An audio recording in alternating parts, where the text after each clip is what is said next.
All right, so we're going to go to your Windows. We're going to go to All. And today we're going to be working on Adobe Fresco.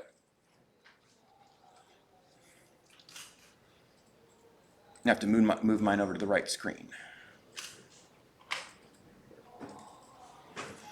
Okay. I'm going to pause here for a second. All right, so for our purpose today, we're just going to do square. You would often use this for things like a sticker or an icon. So we'll just double click on square and that should open. Yeah, I'm coming. Okay, so when we have our square open, you can actually zoom in and out now just by the scroll wheel. The controls are going to be a little interesting here because this was originally designed to be an iPad app, and we're now using it on the computer, but it is mostly an iPad app. We're going to go through how to place an item, and then we're going to go through the pen we're going to use today. We may not get to drawing yet, but we'll at least have done all the steps to be able to do it tomorrow. So the first thing is we're going to want to place, we're going to have to go get the picture that we need. So I'm going to go back to, I'm going to bring this up here, and if you go into our dashboard and go to your class,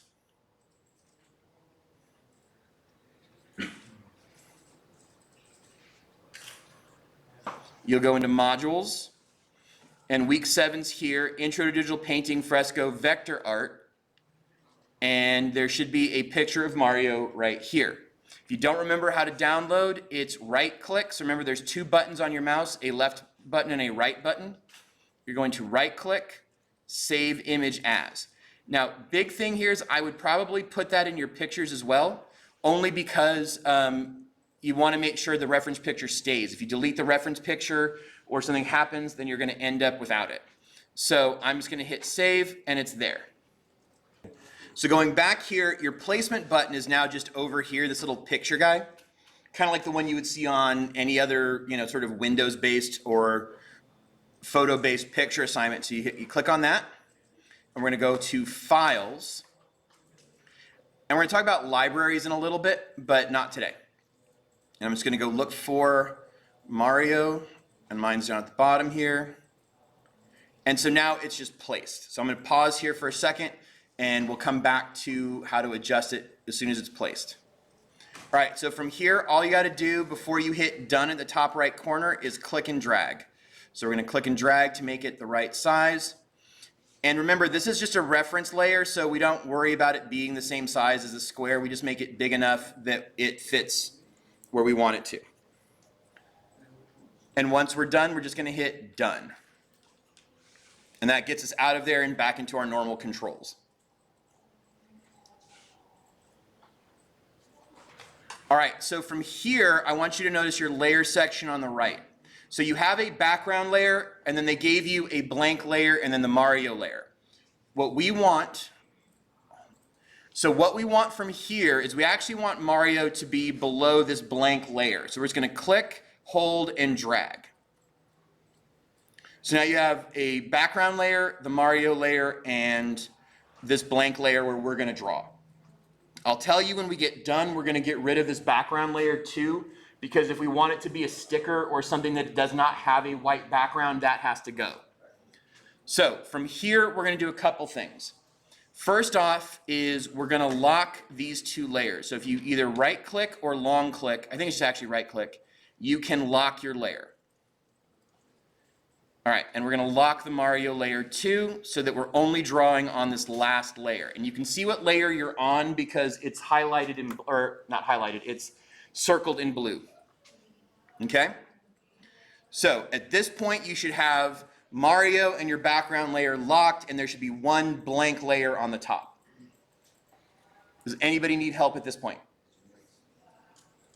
Okay, now one thing, if you do want to go back and adjust Mario, over here on the left, you have this free move and transform button. So you have to click that and then click the item so that you can get a set of tools to change size, to skew it, things like that. Because again, this was originally an iPad thing, and they didn't want it to be that every time you touch something, it automatically went into transform. So for our purposes, we don't want to transform Mario. We just want to do one thing with him. So now that we're here, actually, I'm sorry, I'm going to have you unlock Mario for a second.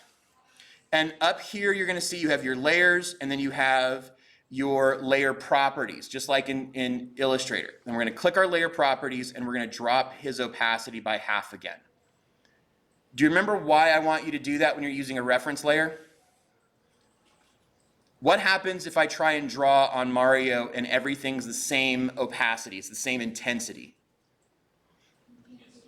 You can't see your work. And so this will, if it's getting darker, you did the work correctly.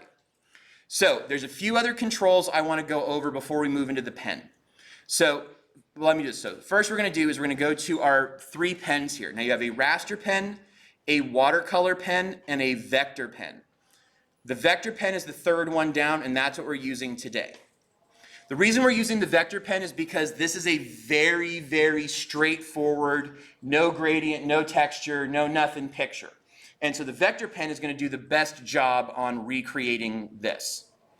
If we were, when we go after Wednesday, we're going to be moving over to the raster pen, and you're going to be using that to try and recreate something that's a little more paintish as opposed to very like cartoonish or stickery. Does that make sense so far? Okay, so this is where we're going to start looking at some of the tools, and then we're going to pick up our pen and start making something. Okay, so first thing is we're going to look at the tools over here. So this is our kind of brush toolbar in the top left. So obviously the first one is color, and it's color intensity too. So I can have both, I can both pick my color and I can move how see-through that color is. So for example, if I was doing shadows, I might, go in and then make my color, have my black for the shadow, but lower its opacity so it feels more see-through like a shadow. Did that make sense so far? And we'll go over shadowing later. The other thing is you have a color picker, meaning that if I wanted to steal this exact red, I could. Thing with it though, if you're stealing it from the opaque version of it, it's going to come out in the same color as it in the opaque version. So this comes off as a much lighter red than, say, the full intensity. For art purposes, I don't want you stealing the colors. I want you to make your own version of this because it lets me differentiate between the original and what you made. So if you want it to be purple, polka dot, green, whatever, as long as it's still Mario and a recognizable Mario, I'm okay. Now, also, some of us have been doing this where we have been like, I'm just going to use the pencil and kind of half go through and it's going to be wavy lines. No, this is supposed to look like a professional version of it. So I will show you how to make that easier, especially if like you're concerned with like, but I'm not going to be as skilled with the hand drawing. Okay, so let's go through all of that first. So the next thing is your brush size. This is how big the essential line or dot will be. So it will do some version of intensity. So this is your starting point. So I'm going to go ahead and just do this really quickly. If I come in here with mine and I'm at 8, if I don't put a lot of pressure, it's going to come out like that. If I put a little more pressure, it's going to now get bigger. So this is your starting point. But if I go up to, say, 78, no pressure, pressure. So you see that your starting point is how big it is, and then essentially it's how much ink is being let out based on the pressure you put in, the way a normal pen would work. And Control-Z still works the same. So I'm going to give you start at about 8 and leave it there. I've even gone as low as like 4, but I'll say 8's probably safe for this project, 8 to 9, and that won't make much of a difference. Okay, this one here is smoothing. So what this means is that it can happen whereas you're trying to draw here, maybe you're struggling with line straightness. So right now mine is smoothing it only at about half. So here's what will happen. Let's say I draw this line, it's not perfectly straight, and I hold it, it now became straight. And on top of that, it gave me an anchor point to repivot it. You with me so far? Okay. We can up this to 100 and we can have it, there's no question, but it will add a little bit of drag to your drawing. So if I go like this now, notice it has to catch up, but it's doing all of the straightening in real time. Where this can become a little problematic is drawing, and I guess like drawing a circle can somewhat be It just means that you're gonna have a little more drag to your drawing. And also, like, notice that it's not fully uniform. If you know that you want everything to be uniform and you're not fighting the drawing aspect of, say, starting a line and then building that line. So like if I'm doing, for example, like an eyebrow, I might start here and then put more pressure as I go to create a bigger and, kind of a taper effect. Mario doesn't really have a taper effect, so you might go in and turn that off. So for example, if you go to here, you now have some things. You have your roundness, you have your angle, you have your taper mode, and so it can be length or velocity. So in this one, it's the longer I go, the more it will taper. The other way you can do this, and I'm going to show you by turning off my smoothing a little bit, is kind of the way a normal pen would work. So if I start here and I'm pressing hard and I kind of go faster, it'll start to create a taper the way a normal pen would. And that's the whole goal of this, is to create what a real pen would do. I'm going to leave mine on length.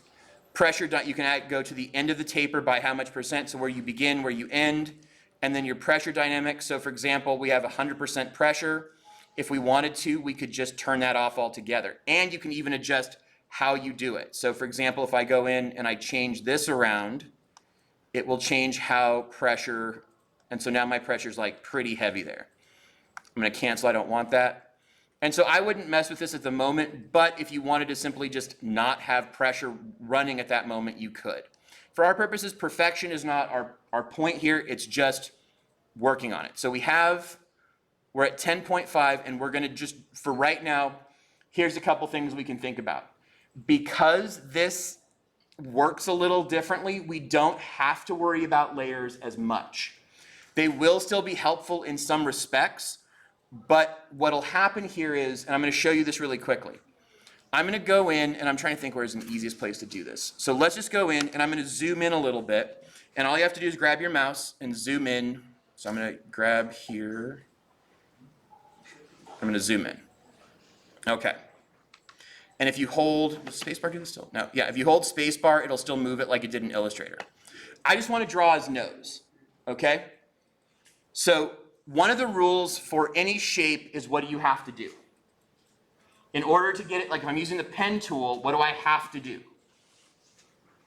If I have anchor point 1, and I do 4 anchor points, what do I have to do after the 4th anchor point? Connect it, go back to the 1st anchor point. We call that closing it. So here's very similar. So if I'm going to draw his nose,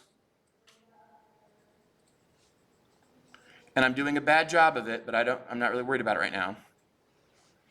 Okay, and another thing I can do here, if I'm holding it, I can actually go in and out and resize. So we're going to say this is fine, okay?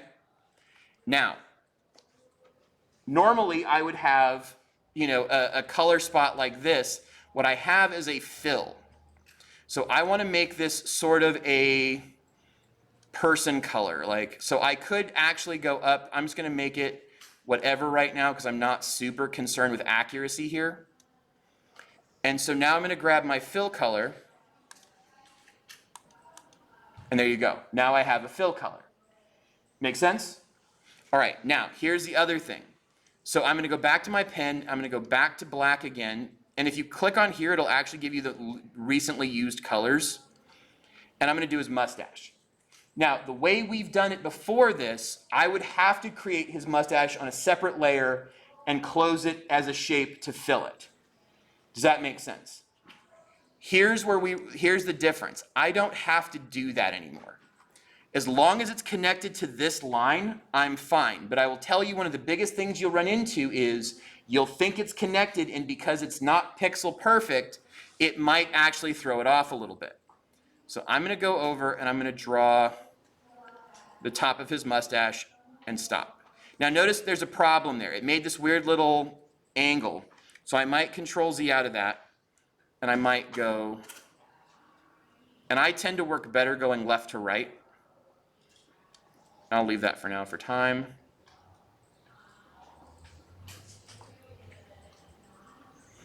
And so you'll see that the smoothness is not working great. So if I'm having trouble, I can go in and smooth even more. And so if I'm just going to draw around, there we go. But if you create an angle, it's gonna try and make it an angle. And then I go around again. And I'm purposely kind of doing this half done because I want this to screw up a little bit.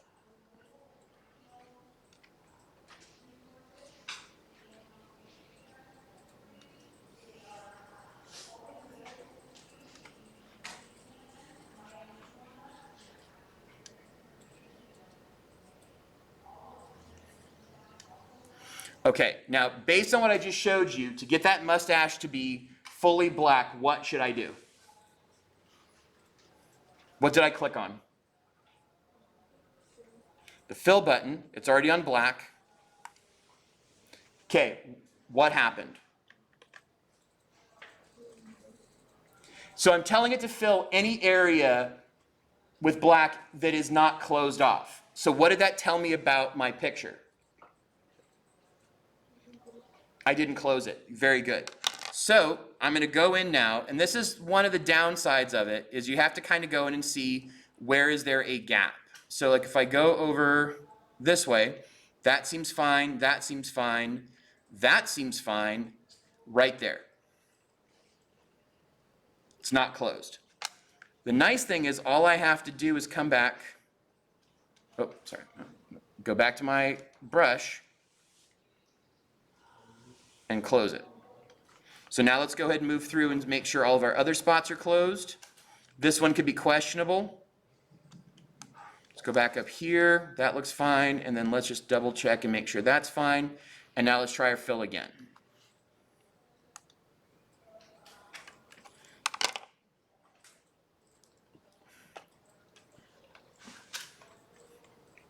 And now it worked.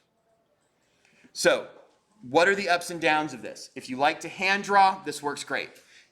You don't have all the anchor points and things like that. You can still adjust. So for example, if I went in here, but notice since I didn't put it on a specific layer, it's trying to do all of this at once. So it's going to have a harder time transforming if this is all one item. So if you are somebody who's like, I'd like to go through, make it, and then adjust it later, you probably want to put things on different layers. Does that make sense? Now, I will also tell you that this can do some rudimentary animation where you can make things move, but that also means I would put them on different layers. So for example, if you want to have somebody's arm moving, you should have it on a separate layer so it can move independent of the rest of the body. Does that make sense?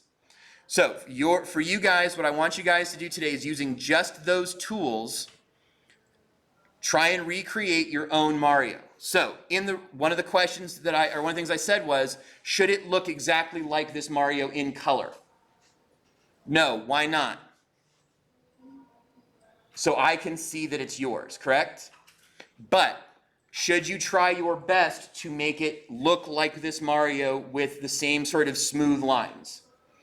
Yes. If you give me something that's super janky, I'm going to know that you didn't take the time, and I'm going to give you the grade that's appropriate. You have 3 days to do this, so really 2 days to do this in class. This is about a 2-day assignment. Now, if I see that everybody's working and struggle, but you still need more time, I'm happy to give another day, but only if everybody's working. If you turn something janky in, or if you try and turn in the same Mario as your Mario, that's a 0. Okay? Or at least a 50% on a janky Mario. Other than that, does everybody feel semi-comfortable with this right now? Now, from this point on, you're just working. If it is a struggle, okay, that's part of learning. You may struggle with it. Okay? So, that being said, I'm going to let you guys work. The video will go up after this period, and we should be good to go. I'm going to go ahead and stop it. It's a little bit